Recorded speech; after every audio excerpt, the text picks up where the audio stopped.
Hey everybody, welcome back to Bloodborne. This is part 5 of my arcane playthrough.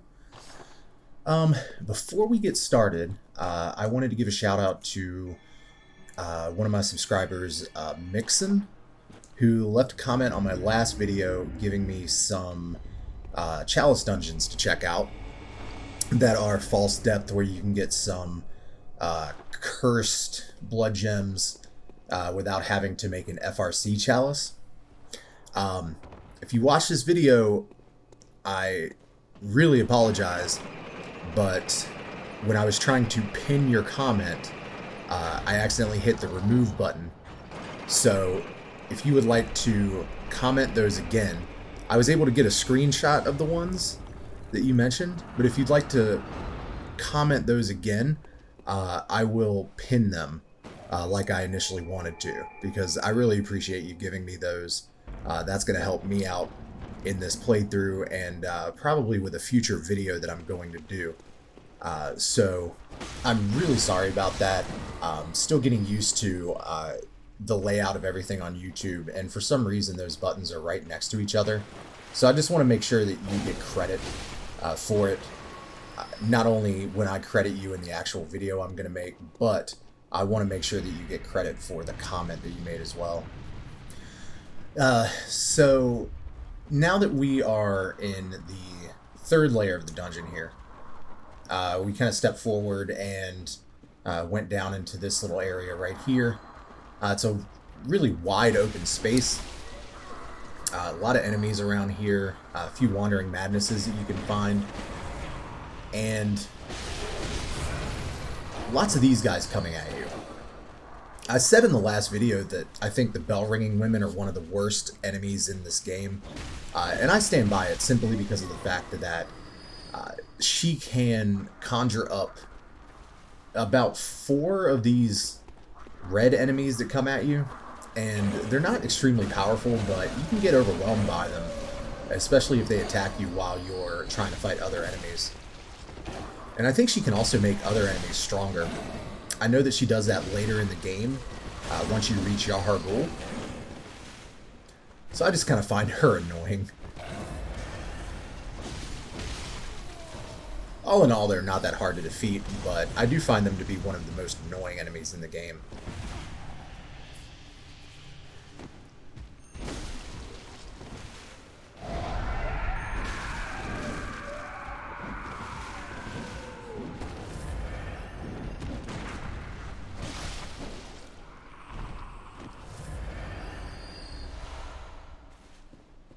Also, these sat guys at this point in the game, and this is one of the places that they start showing up at, and they have this thing where you get them to about half health, and then they power up and become a whole lot quicker, and they also become more powerful. So they can be a pretty big nuisance at this point in the Chalice dungeons if you don't have a whole lot of health, don't have a whole lot of levels. Can take you down in about 1 or 2 hits.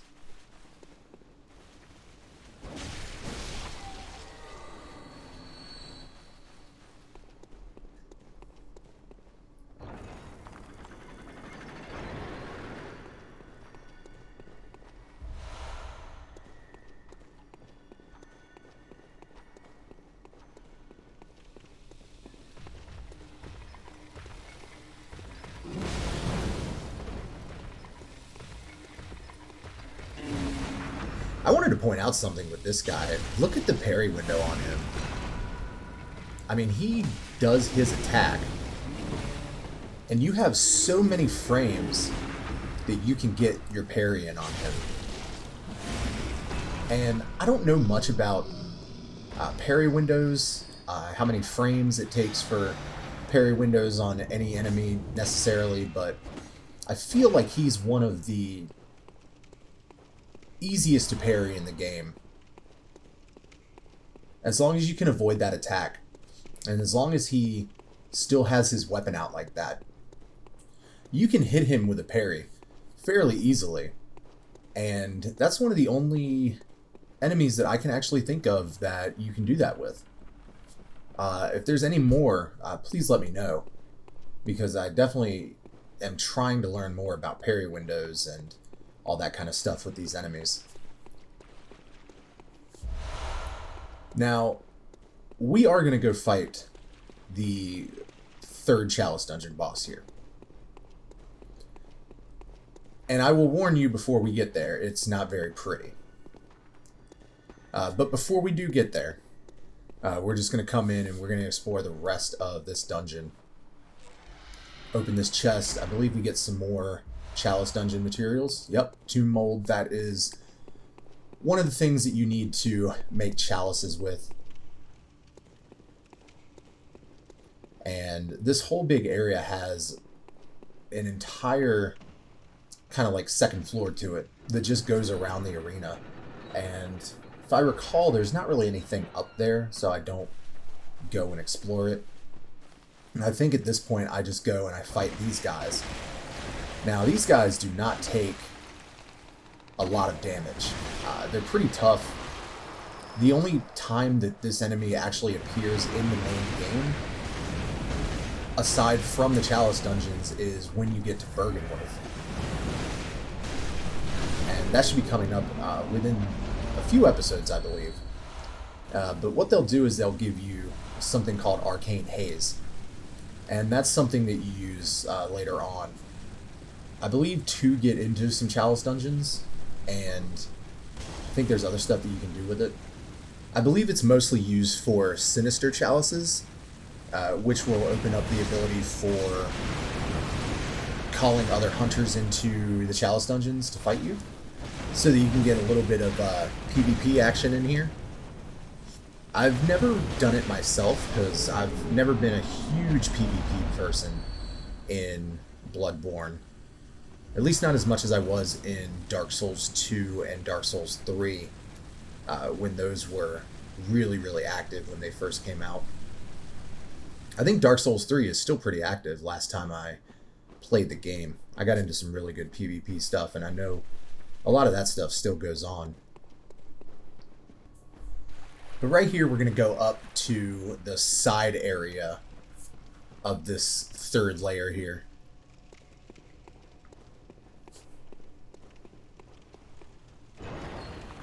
So we can explore that and hopefully get some more Chalice Dungeon materials.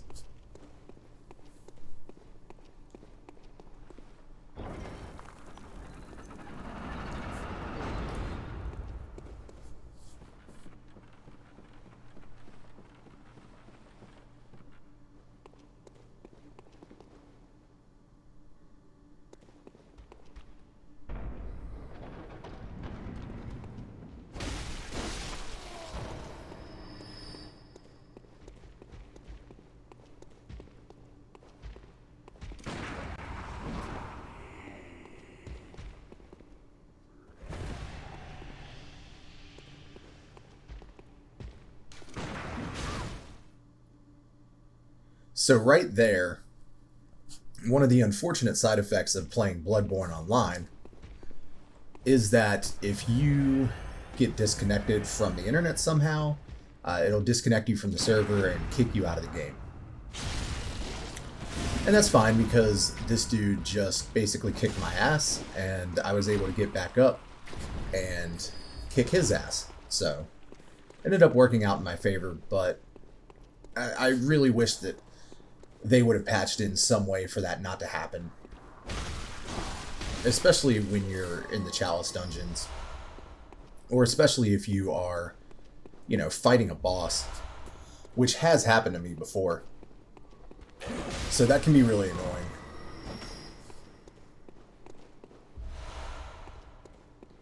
But I always like to play these games online because I'm always open to any PvP, any co-op that might be available. I really like fighting bosses with other players, and I will not do that in this playthrough just because I can't really find any players to summon in this game ever. But when I play Dark Souls games, I have beaten them all without having to summon for the bosses, but I am always a part of the Sunbro Covenant. So I like to leave my sign, and I like to summon other Sunbros to co-op and bosses and stuff like that for anybody who's looking for sunlight metals and all of that. So I'm hoping when I do my Dark Souls playthroughs that I'll actually be able to summon some people for the bosses, because I find the co-op in these games to be extremely fun.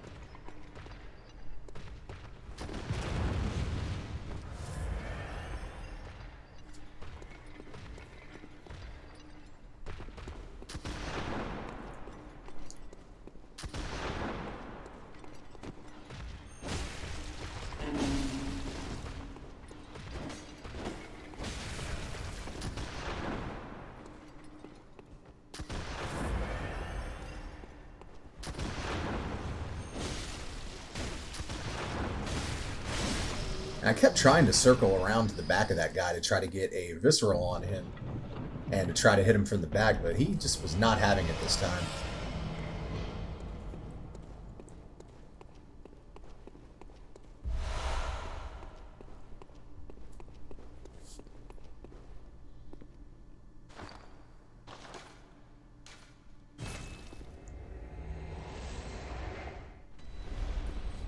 So this is where we go and we fight the boss. I will warn you, it is not pretty. And I really have no shame in it, honestly. I make no excuses for myself whatsoever. Some of these bosses I'm just not very good at, and this is one of them. So I am just going to let this play out, and I will see you in the next part of the video.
So a little bit of context there. I spent about 25 minutes or so trying to fight that boss. And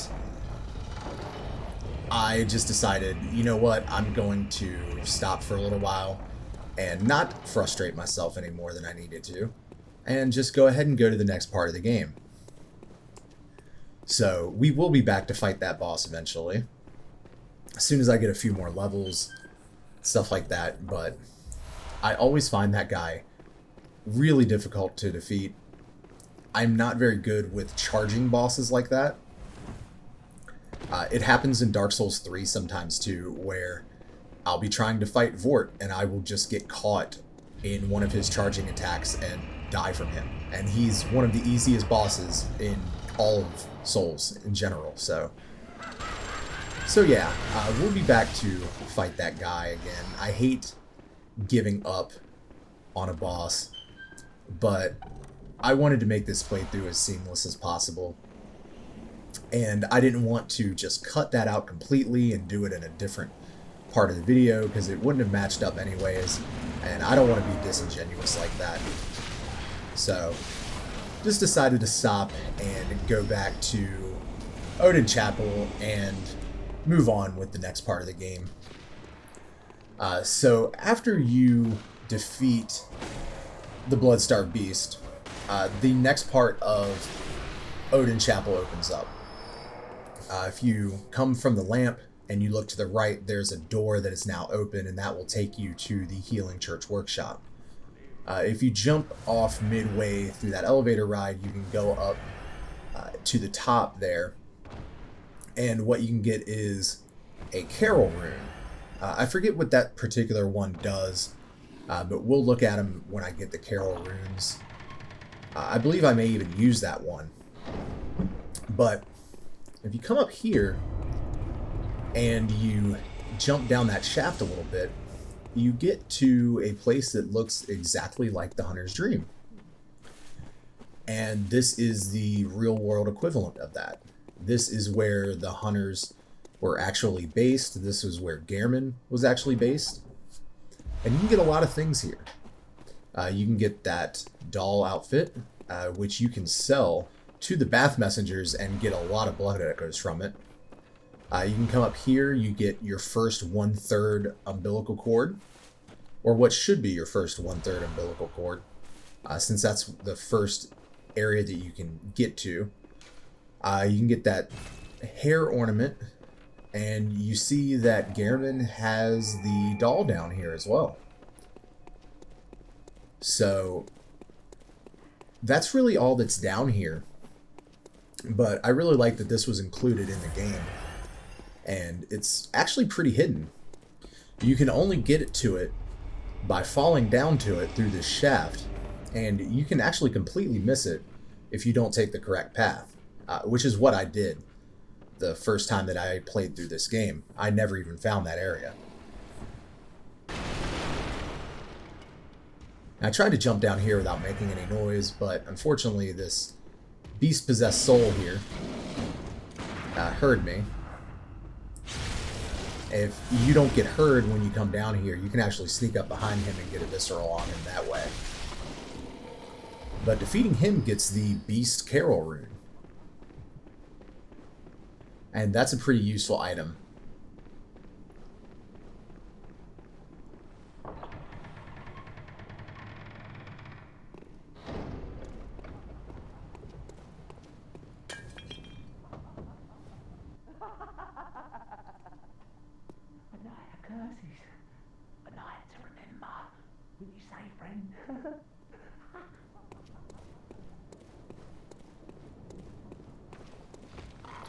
So yeah, at this point, especially down here, it seems like everybody's kind of starting to lose their mind. Everybody's all shut up inside. No one's going out because of the beast plague that's going on. And I get a dog sneaking up on me.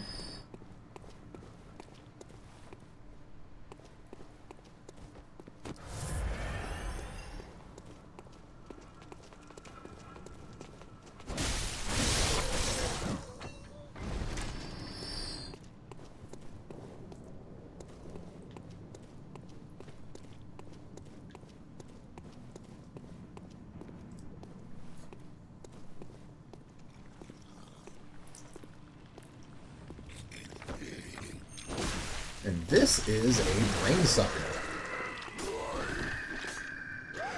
I believe he's the first kin enemy that you run into. And I'm not 100% sure that he's kin, but he kind of seems like it. Because kin typically has the gray blood. And if he had actually gotten me and did his special move, what he does is he has this little slug-like thing that comes out of his head and sucks your insight.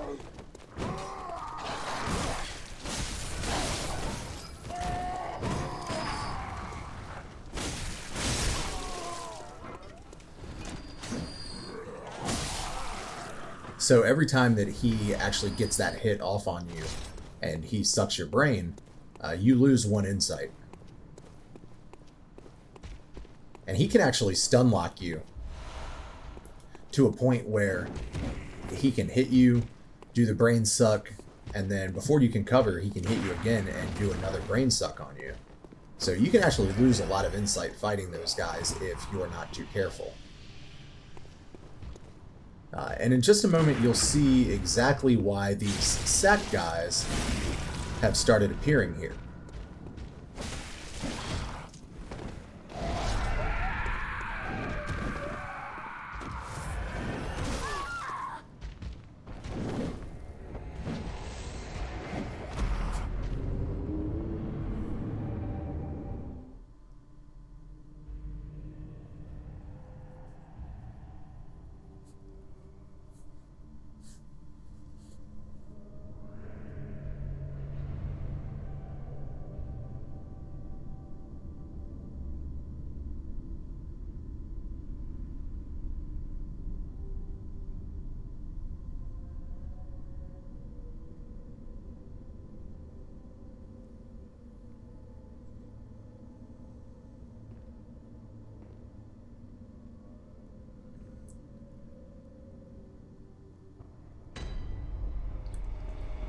So yeah, these sack guys, they start appearing after you defeat Bloodstarved Beast, and if you let yourself get killed by one of them, they will actually throw you into their sack and transport you to Yahar Ghul.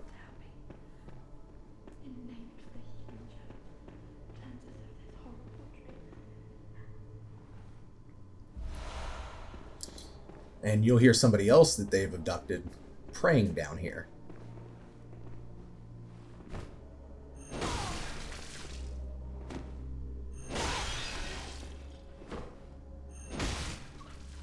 What have I done? Oh. So that is Adela the Nun.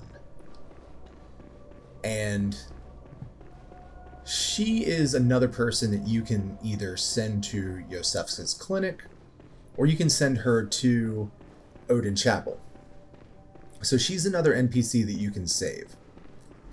The deal with her is that if you send her back to Odin Chapel and you decide that you want to take blood from another NPC that's there, Adela will get jealous, and she will actually kill that other NPC. Now, what you get from that other NPC later on in the game, after the events of the game have progressed, will actually allow you to reach the other ending. So, I want to make sure that that does not happen. Really, I could have sent her to Yosef's clinic and shown what happens if you send people there, but I'm going to be doing that with another NPC later, so I just thought that I would kill her this time, get the Carol rune from her, and be done with it. But in order to save her, you actually have to walk up to her and talk to her while you're wearing church attire. And there's a few pieces of church attire that you can get from, you know, looting different bodies around the areas that you've already visited. But the best way to get church garb to talk to her with is if you buy Father Gascoigne's set from the Insight Messengers. So I really should have walked up to her in that and talked to her, but I didn't really think much about it. So, you know, it just kind of is what it is. She's probably one of the worst NPCs in the game, actually, just because of what she does.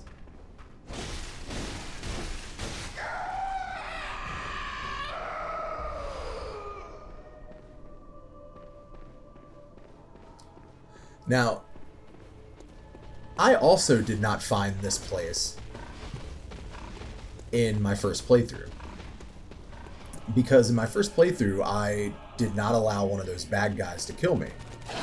I don't know how I avoided it. I either just didn't fight as many as I do nowadays, or I just was lucky enough to not get killed by one. But if you do not get killed by one of those guys, you can completely miss this area. And you come back here later, and you can get everything that you would have missed in this first part at that point in the game. But this is a really good place to come early on because there are tougher enemies that give a lot more blood echoes than you would normally get from fighting enemies at the level you're currently at. You can get twin bloodstone shards to upgrade your weapon a little bit earlier than you would be able to, so that you could have an easier time fighting Vicar Amelia when it comes time to fight her. And you can even start getting stuff like the bloodshot eyeballs that I got from the old hag type enemy that I killed a little bit ago, to go deeper into the Chalice dungeons once those become available, as you make your progress through those and get more advanced chalices.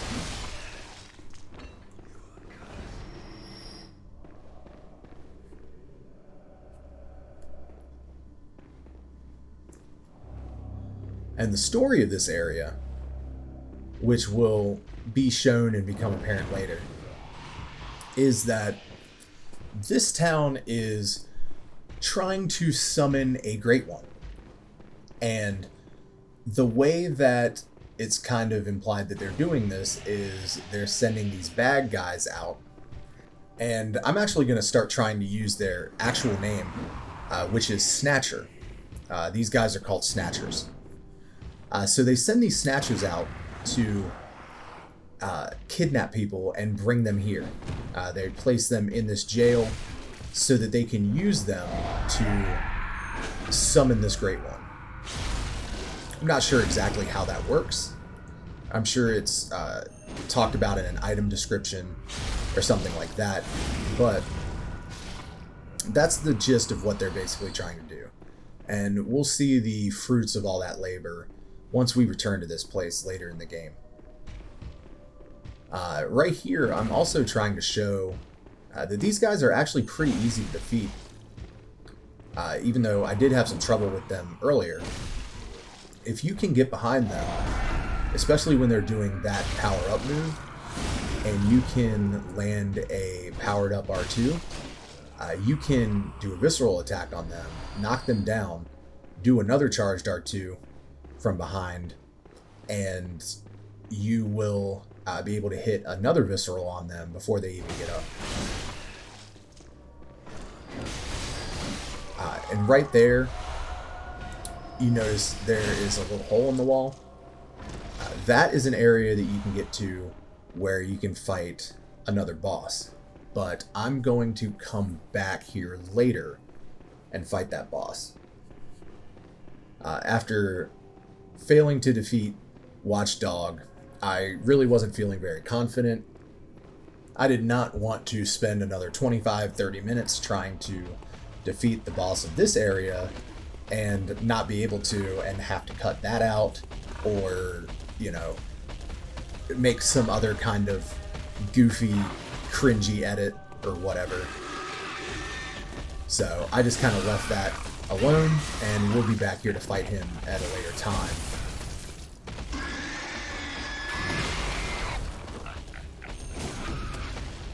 You can fight a couple of pigs and give them some proctology exams over here.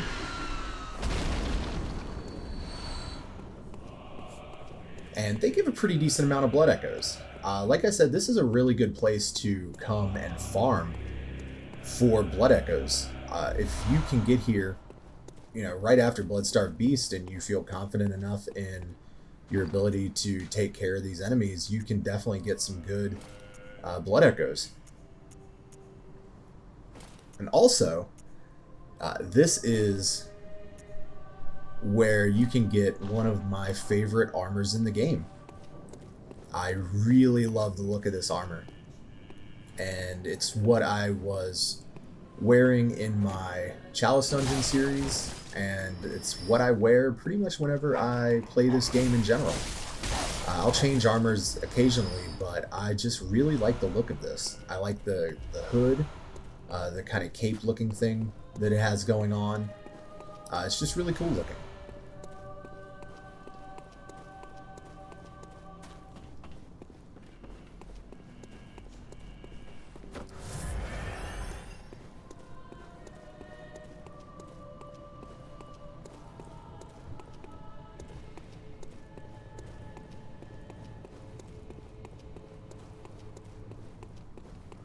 I also wanted to kind of let the music play out here a little bit, because this is one of the few areas in really any of the Souls games that has like kind of background ambient music going on. Of course, you hear a little bit when you go to places like Ash Lake and DS1. Few others that I can't really think of off the top of my head. You'll hear stuff like this, but what's going on is that is the chanting of the villagers that are trying to conjure the Great One. So, as you're here, this is already starting to go on. So the bodies that they're using to help try to conjure this Great One up, they are definitely already underway. Well underway with this.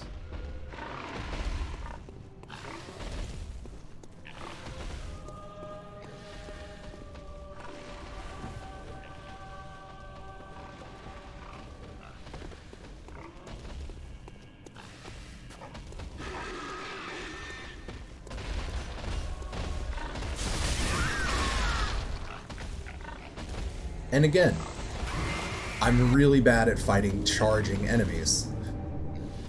I get caught off guard by those a lot.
So yeah, the other pig came from where he was at and completely snuck up on me like that. So that was kind of funny. I wanted to leave that in there.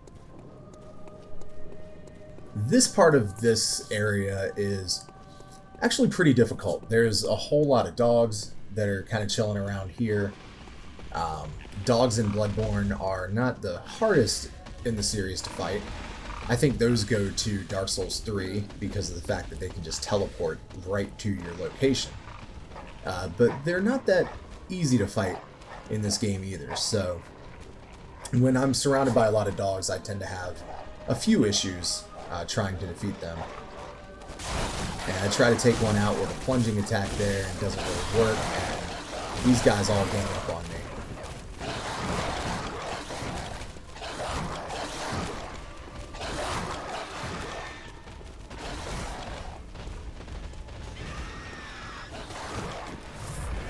So I ended up retreating up here and healing and trying to lure the dogs out here one by one. I don't know how that pig missed me, but luckily he did, because that charge attack probably would have killed me at that point.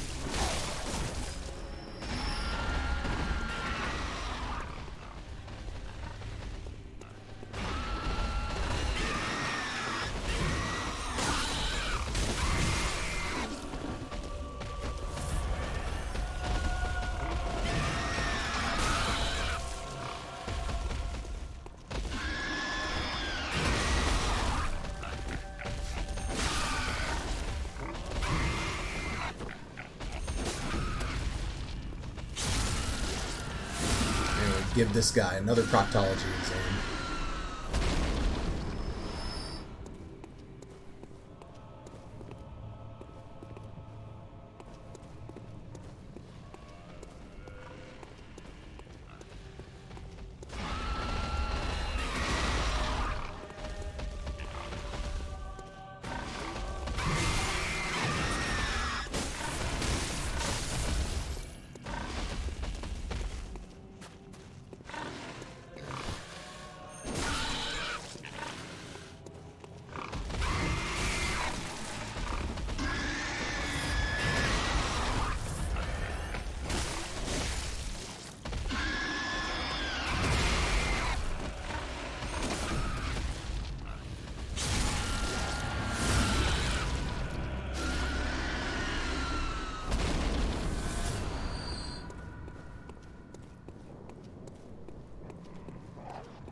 One of the things I do like most about this dog enemy, though, is if you're able to get a gunshot off on them, it will knock them back, and it will stun them.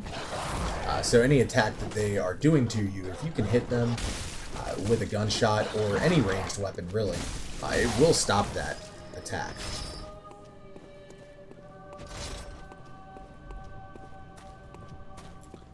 So I just wanted to come up here and grab this item that those guys are guarding. I didn't want to pull them all at the same time, though.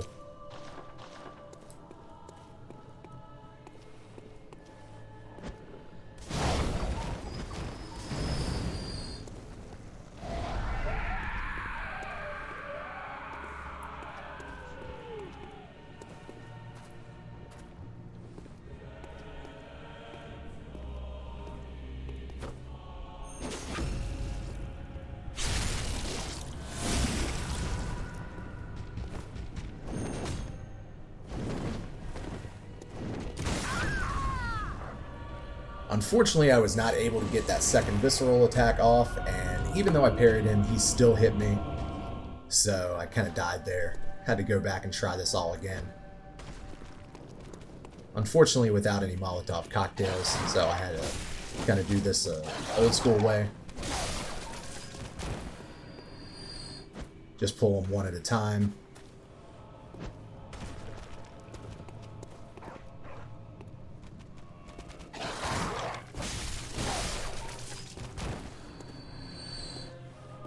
Now, if you have poison knives for these snatcher enemies, you can hit them with one poison knife and it will immediately poison them. They have very, very low resistance to poison. So you can take care of them that way, get them down to about half health with any kind of poison that you inflict on them. And we're going to pick up the Tonitrus, which is a weapon that I've never really used a whole lot. But it's a really nice weapon because the transform attack actually adds lightning to it. So you don't have to use bolt paper or anything like that, and you can get that little bit of extra arcane damage that you wouldn't normally get from other weapons. And you don't have to put a blood gem on them to get that little bit of extra damage that you would get from, you know, putting fire or bolt onto another weapon. So I think that's really cool. I do plan on using that weapon in another playthrough, maybe like on, you know, maybe New Game Plus or something like that. Don't know if I'm going to put that, you know, on the channel or not. I probably wouldn't, but I've always wanted to use that, so I do eventually want to do a playthrough with it. What? What is this? I can't remember. Not a thing, only I feel a yearning, something I never felt before. What's happening to me? Tell me, Hunter, could this be joy?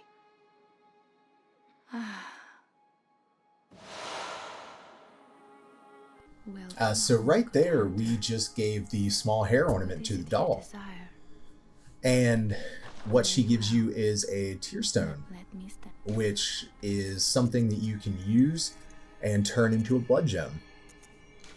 And I believe what that does is it gives you a regeneration effect on your weapon that will regenerate health if you have that weapon equipped.